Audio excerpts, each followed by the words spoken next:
Hello everyone, welcome to Flag Roof of Education. Subscribe to our channel and don't forget to press the bell icon for our latest updates. Friends, आज के इस video में हम मई month के third week के current affairs के बारे में डिस्कस करने वाले हैं। हमने इसमें सभी सिलेक्टेड क्वेश्चंस को लिया है जो आपके एग्जाम पॉइंट ऑफ व्यू से बहुत ही ज्यादा इंपॉर्टेंट है। तो चलिए स्टार्ट करते हैं। हमारा फर्स्ट क्वेश्चन है, अंतरराष्ट्रीय परिवार दिवस यानी इंटरनेशनल डे ऑफ फैमिलीज कब मनाया जाता है? तो यह दिवस मनाया जाता है 15 मई को। ए ऑप्शन करेक्ट आंसर हो जाएगा। आपको बता दें कि 1993 में संयुक्त राष्ट्र महासभा ने एक प्रस्ताव के द्वारा यह निर्णय लिया था कि प्रतिवर्ष 15 मई को अंतरराष्ट्रीय परिवार दिवस के रूप में मनाया जाएगा। इस वर्ष इस दिवस की थीम है families in development, Copenhagen and Beijing +25। इस दिवस का मकसद परिवारों से संबंधित मुद्दों के बारे में जागरूकता को बढ़ावा देना और परिवारों को प्रभावित करने वाली सामाजिक, आर्थिक और जनसांख्यिकी प्रक्रियाओं को ज्ञान को बढ़ाने का अवसर प्रदान करना है। आज कोविड-19 महामारी और वैश्विक लॉकडाउन की वजह से परिवार अंतर सहभागिता संबंधों का केंद्र बन गए हैं और यही वजह है कि इस वर्ष यह दिवस काफी चर्चा में रहा। हाल ही में सुर्खियों में रहे लोकस्ट अटैक का संबंध किससे है? तो लोकस्ट अटैक का संबंध टिड्डियों के हमले से है। सी ऑप्शन करेक्ट आंसर हो जाएगा। आपको बता दें कि दरअसल हाल ही में उत्तर प्रदेश के राज्य कृषि विभाग ने पश्चिमी उत्तर प्रदेश में फसलों पर टिड्डियों के हमले की चेतावनी जारी की है। टिड्डियों को दुनिया की सबसे पुरानी प्रवासी हमलावर कीट में गिना जाता है। ये पत्तियों, फल फूल, पौधों की कलियों और छाल को नुकसान पहुंचाती हैं और फसलों को नष्ट कर देती हैं। भारत में टिड्डियों की 4 प्रजातियां पाई जाती हैं: रेगिस्तानी टिड्डी, प्रवासी टिड्डी, बॉम्बे टिड्डी और पेड़ों की टिड्डी। भारत में गुजरात, राजस्थान, पंजाब, हरियाणा, पश्चिमी उत्तर प्रदेश आदि टिड्डियों के हमले से प्रभावित होने वाले प्रमुख राज्य हैं। टिड्डियों के अध्ययन के लिए राजस्थान के जोधपुर में लोकस्ट वार्निंग ऑर्गेनाइजेशन यानी LWO नामक संस्थान भी स्थित है। हाल ही में लॉन्च की गई टूर ऑफ ड्यूटी योजना का संबंध किससे है? तो इस योजना का संबंध भारतीय सेना से है, यानी कि बी ऑप्शन हमारा करेक्ट आंसर हो जाएगा। इस योजना के तहत सेना देश की सेवा के मकसद से 3 साल के कार्यकाल के लिए 1.3 मिलियन नागरिकों को आर्म्ड फोर्सेज में शामिल होने की अनुमति देने पर विचार कर रही है। यह एक स्वेच्छा आधारित सेवा होगी और इस योजना का मकसद आर्म्ड फोर्सेज में सर्वश्रेष्ठ प्रतिभा को आकर्षित करने के लिए और नागरिक को समाज के सैन्य जीवन का अनुभव कराने का अवसर देकर सेना के करीब लाना है। यह योजना उन युवाओं के लिए है जो रक्षा सेवाओं को अपना स्थायी व्यवसाय नहीं बनाना चाहते हैं, लेकिन फिर भी सैन्य व्यावसायिकता की रोमांच और सेवा का अनुभव करना चाहते हैं। आपको बता दें कि इस योजना के तहत 3 साल की सेवा अवधि के लिए व्यक्ति की आय को कर मुक्त रखा जाएगा। डायमर भाषा डैम के निर्माण के लिए हाल ही में पाकिस्तानी आर्मी ने किस देश की फर्म के साथ समझौता किया है? तो पाकिस्तानी आर्मी ने चाइना के साथ यह समझौता किया है। ए ऑप्शन करेक्ट आंसर हो जाएगा। दरअसल पाकिस्तान के प्रधानमंत्री इमरान खान ने चीन के द्वारा संचालित फर्म के संयुक्त उद्यम के साथ डायमर भाषा बांध के निर्माण के लिए अनुबंध पर हस्ताक्षर किया है। इस प्रोजेक्ट में चीन की सरकारी कंपनी चाइना पावर की 70% हिस्सेदारी है और पाकिस्तान की आर्म्ड फोर्सेस की कमर्शियल शाखा फ्रंटियर वर्क्स ऑर्गेनाइजेशन की हिस्सेदारी 30% है। 272 मीटर ऊंचाई वाला और 8 मिलियन एकड़ फीट में फैला यह जलाशय दुनिया का सबसे लंबा रोलर कॉम्पैक्ट कंक्रीट यानी RCC बांध होगा। हाल ही में प्रोफेसर अनीसुज्जमा का निधन हो गया। इनका संबंध किस क्षेत्र से था? तो इनका संबंध भाषा और साहित्य के क्षेत्र से था। सी ऑप्शन करेक्ट आंसर हो जाएगा। आपको बता दें कि बीते दिनों प्रख्यात साहित्यकार और शिक्षाविद अनीसुज्जमा का 83 वर्ष की आयु में बांग्लादेश की राजधानी ढाका में निधन हो गया है। वे बांग्ला भाषा और साहित्य के क्षेत्र में अतुलनीय योगदान देने वाले बांग्लादेश के एक प्रतिष्ठित विद्वान और अग्रणी बुद्धिजीवी थे। वे मुक्ति संग्राम सेनानी थे जिन्होंने पाकिस्तान के खिलाफ भाषा आंदोलन में भी भागीदारी की थी। इनका जन्म 1937 में कोलकाता में हुआ था। उनका परिवार 1947 में तत्कालीन पूर्वी पाकिस्तान चला गया था।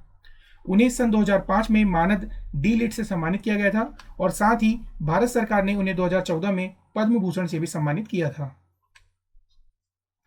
कोविड-19 महामारी से मुक्त होने वाला यूरोपीय संघ का पहला देश कौन सा है? सो फ्रेंड्स, यह क्वेश्चन बहुत ही ज्यादा इंपॉर्टेंट हो जाता है, आप इसे अच्छे से नोट कर लें।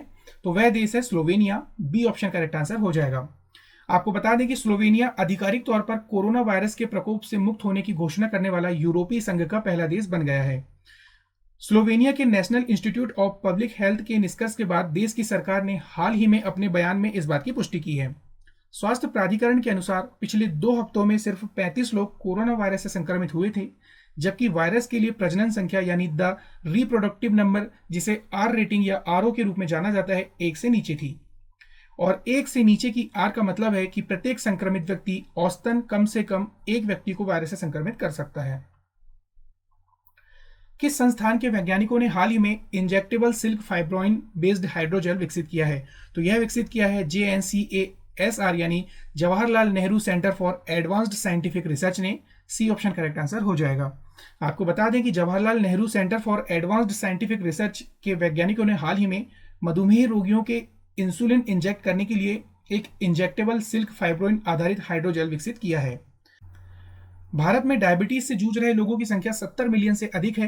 भारत डायबिटीज के रोगियों की संख्या के मामले में दुनिया भर में दूसरे स्थान पर है।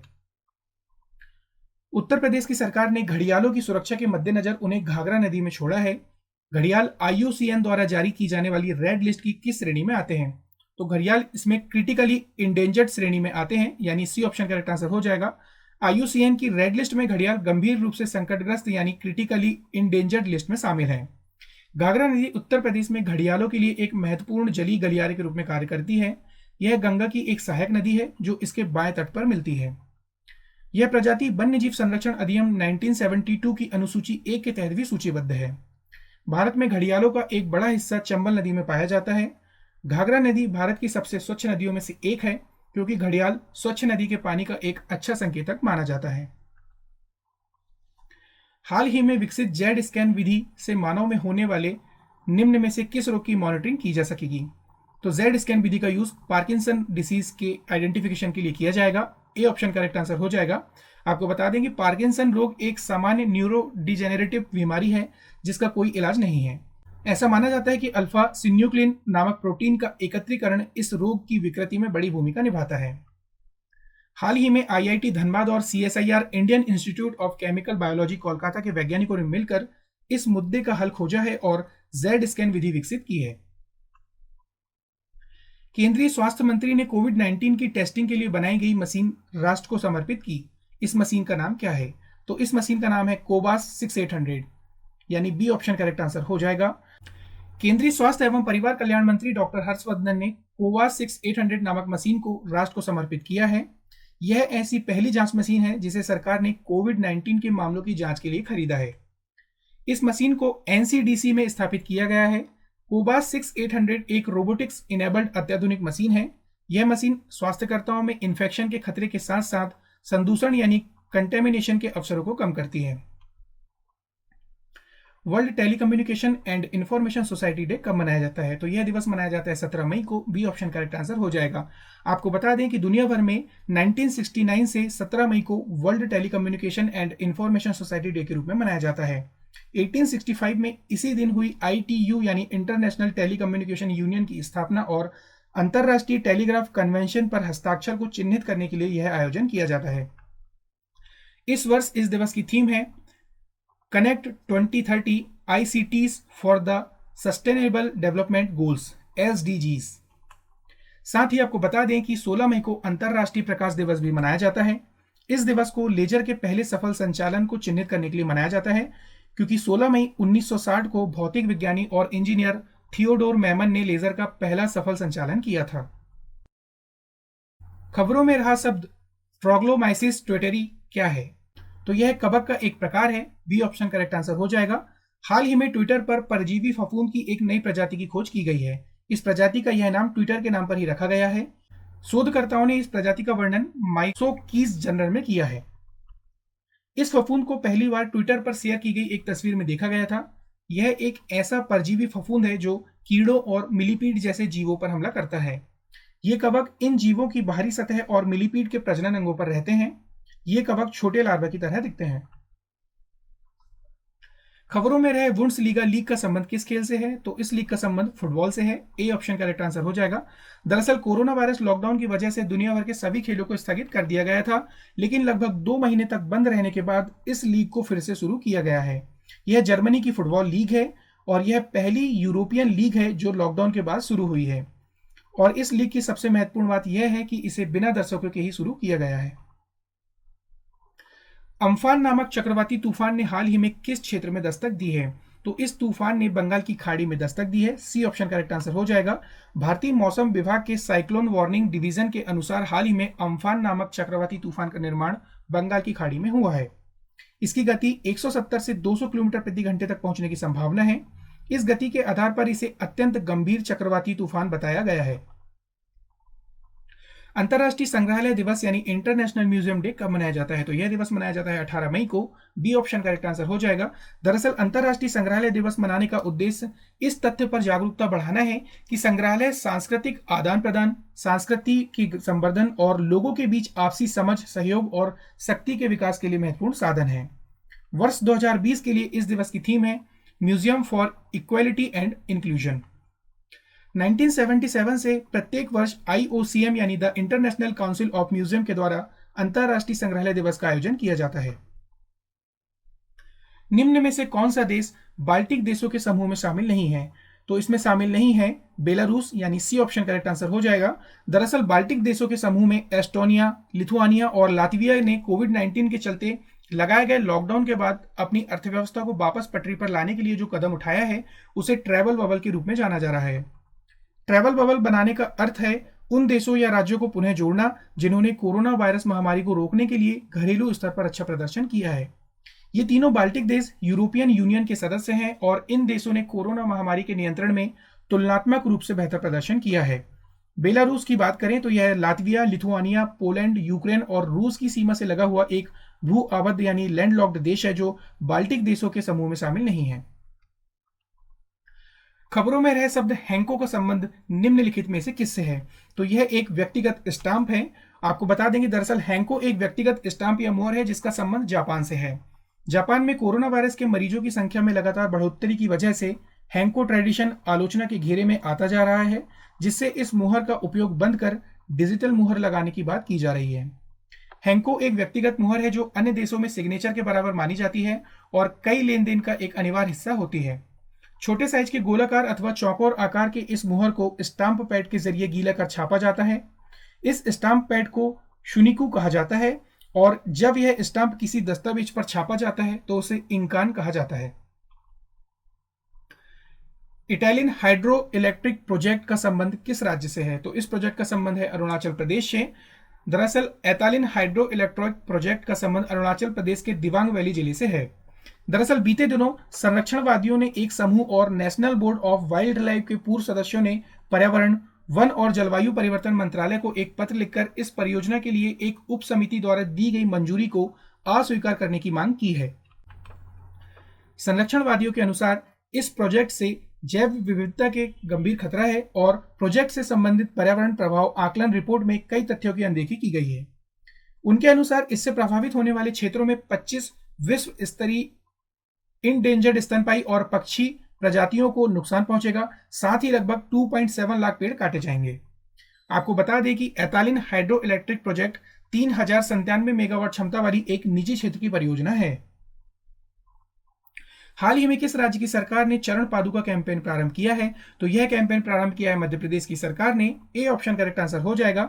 दरअसल मध्य प्रदेश राज्य में राज्य से गुजरने वाले प्रवासी मजदूरों के लिए यहाँ की राज्य सरकार के द्वारा चरण पादुका अभियान शुरू किया गया है। इस अभियान की उल्लेखनीय बात यह है कि अधिकांश स्थानों पर यह अभियान पुलिस के द्वारा चलाया जा रहा है। चरण पादुका अभियान की शुरुआत इंदौर के राव पुलिस स्टेशन से हुई थी। हाल ही में सरकार ने 6 शहरों को 5 स्टार गार्बेज फ्री टैग प्रदान किया है। निम्नलिखित में से कौन सा शहर इसमें शामिल नहीं है? तो इसमें जयपुर शामिल नहीं है। ए ऑप्शन करेक्ट आंसर हो जाएगा। केंद्रीय आवास और शहरी मामलों के मंत्री हरदीप सिंह पुरी ने शहरों के लिए गार्बेज फ्री स्टार रेटिंग के रिजल्ट की घोषणा की है। इसके मुताबिक कुल 141 शहरों को यह रेटिंग प्रदान की गई है। 6 शहरों को 5 स्टार, 65 शहरों को 3 स्टार और 70 शहरों को 1 स्टार रेटिंग प्रदान की गई है। 5 स्टार रेटिंग प्राप्त 6 शहर निम्नलिखित हैं: अंबिकापुर छत्तीसगढ़ से, इंदौर एमपी से, राजकोट गुजरात से, सूरत गुजरात से, मैसूर कर्नाटक से और नवी मुंबई महाराष्ट्र से।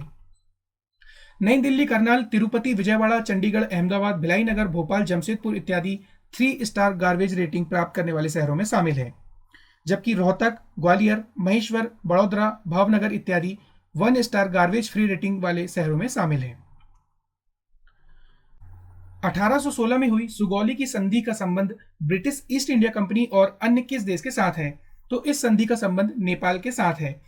हाल ही में नेपाल ने अपने उस नक्शे को मान्यता दे दी है जिसमें काला पानी, लिम्पियाथुरा और लिपू लेक को नेपाल का हिस्सा बताया गया था। भारत और नेपाल लगभग 1800 किलोमीटर की एक लंबी सीमा साझा करते हैं। सुगौली की संधि के तहत भारत व नेपाल के बीच सीमा निर्धारित की गई थी। यह संधि 1816 में ब्रिटिश ईस्ट इंडिया कंपनी और नेपाल के बीच हुई थी। इस संधि के मुताबिक काली अथवा महाकाली नदी के पश्चिम का हिस्सा भारत का होगा, जबकि पूर्व का हिस्सा नेपाल का होगा। सुर्खियों में रही सेकटकर समिति का संबंध निम्न में से किससे है? तो इस समिति का संबंध है सीमा पर ढांचागत संरचना का निर्माण से। हाल ही में सेकटकर समिति की कुछ महत्वपूर्ण सिफारिशों को सरकार ने स्वीकार कर लिया है। आपको बता दें कि 2016 में तत्कालीन रक्षा मंत्री मनोहर पर्रिकर ने एक 11 सदस्यीय विशेषज्ञ समिति का गठन किया था। इस समिति की अध्यक्षता रिटायर्ड लेफ्टिनेंट जनरल डी.वी. सेकटकर ने की थी। हाल ही में किस राज्य की सरकार ने राजीव गांधी किसान न्याय योजना को लॉन्च करने की बात कही है? तो इस योजना को लॉन्च करने की बात कही है छत्तीसगढ़ की सरकार ने। डी ऑप्शन करेक्ट आंसर हो जाएगा। आपको बता दें कि कांग्रेस प्रेसिडेंट सोनिया गांधी ने वीडियो कॉन्फ्रेंसिंग के जरिए इस योजना की शुरुआत की है। इस योजना की लॉन्चिंग पूर्व प्रधानमंत्री राजीव गांधी की पुण्यतिथि के अवसर पर की गई। छत्तीसगढ़ के मुख्यमंत्री भूपेश बघेल ने कहा है कि इस योजना से लगभग 19 लाख किसानों को फायदा पहुंचेगा। खबरों में रही बाल गंगा बांध परियोजना का संबंध किस राज्य से है? तो इस परियोजना का संबंध है महाराष्ट्र से। ए ऑप्शन करेक्ट आंसर हो जाएगा। हाल ही में बाल गंगा बांध परियोजना के संदर्भ में मुंबई हाईकोर्ट ने ट्रिब्यूनल के आदेश को ठुकरा दिया है। साथ ही राज्य एजेंसियों को 303 करोड़ का भुगतान करने का आदेश भी दिया है। बाल गंगा बांध उन 14 इरिगेशन प्रोजेक्ट में से एक है जो एंटी करप्शन ब्यूरो स्कैनर के अंतर्गत आते हैं। गौरतलब है कि ट्रिब्यूनल ने पिछले साल अप्रैल में कोंकण सिंचाई विकास निगम और राज्य सरकार को 60 दिनों के भीतर ठेकेदार को 303 करोड़ का भुगतान देने का निर्देश दिया था। हाल ही में किस मंत्रालय ने नेशनल टेस्ट अभ्यास नामक एक मोबाइल ऐप लॉन्च किया है? तो यह ऐप लॉन्च किया है मानव संसाधन एवं विकास मंत्रालय ने। आपको बता दें कि जेईई मेंस और नीट 2020 के मॉक टेस्ट के लिए इस ऐप को लॉन्च किया गया है। इस ऐप को नेशनल टेस्टिंग एजेंसी यानी एनटीए के द्वारा विकसित किया गया है। नेशनल टेस्टिंग एजेंसी के द्वारा आयोजित परीक्षा में बैठने के लिए छात्र अब इस मोबाइल ऐप के जरिए अपना मॉक टेस्ट दे सकते हैं। हाल ही में खबरों में रही पैंगोंग त्सो झील का संबंध भारत के किस राज्य या केंद्र शासित प्रदेश से है? तो इसका संबंध भारत के लद्दाख केंद्र शासित प्रदेश से है। डी ऑप्शन करेक्ट आंसर हो जाएगा। दरअसल भारतीय और चीनी सैनिकों के बीच तनाव के कारण पैंगोंग त्सो झील चर्चा में है। आपको बता दें कि इस झील का 1/3 भाग भारत के हिस्से में जबकि 2/3 भाग चीन के नियंत्रण में आता है। यह लद्दाख में 4350 मीटर की ऊंचाई पर स्थित एक लैंडलॉक्ड झील है और इसकी सबसे बड़ी विशेषता यह है कि यह विश्व की सबसे ऊंची खारे पानी की झील है। हाल ही में launch hop on my adventures on boats trains and planes पुस्तक के लेखक कौन है? तो इस पुस्तक के लेखन है रस्किन बॉन्ड, यानी बी ऑप्शन करेक्ट आंसर हो जाएगा। इमेज में आप देख रहे हैं यह बुक है जिसे रस्किन बॉन्ड ने लिखा है। हाल ही में किस कंपनी ने एनिमेटेड इमेज यानी जीआईएफ बनाने वाली कंपनी जिफी का अधिग्रहण कर लिया है? तो इस कंपनी का अधिग्रहण किया है फेसबुक ने, यानी ए ऑप्शन करेक्ट आंसर हो जाएगा। सो फ्रेंड्स, ये मई मंथ के 3rd वीक के कुछ इंपॉर्टेंट क्वेश्चंस थे जो हमने आज आपके साथ डिस्कस किए। आई होप कि आपको हमारी वीडियो काफी पसंद आया होगा। आपको हमारे यह वीडियो कैसा लगा हमें कमेंट कर जरूर बताएं और यदि आपकी कोई रिक्वायरमेंट्स हैं तो वो भी आप हमें कमेंट कर जरूर बताएं। आज के हमारे इस वीडियो की पीडीएफ आपको हमारे इसी वीडियो के डिस्क्रिप्शन में मिल जाएगी। आप वहां से जाकर हमारे इस वीडियो की पीडीएफ को डाउनलोड कर सकते हैं या फिर आप हमारे टेलीग्राम चैनल को ज्वाइन कर भी इसकी पीडीएफ डाउनलोड कर सकते हैं। सो गाइस, आई होप कि आपको हमारे वीडियो काफी पसंद आया होगा और आपके लिए काफी हेल्पफुल भी साबित होगा। तो जल्दी से हमारे इस वीडियो को लाइक करें, शेयर करें और अभी तक आपने हमारे चैनल को सब्सक्राइब नहीं किया है तो हमारे इस चैनल को सब्सक्राइब कर लें और साथ ही बेल आइकन को प्रेस कर दें जिससे कि आपको हमारे लेटेस्ट वीडियो के नोटिफिकेशन सबसे पहले मिल सके। Thanks for watching the video.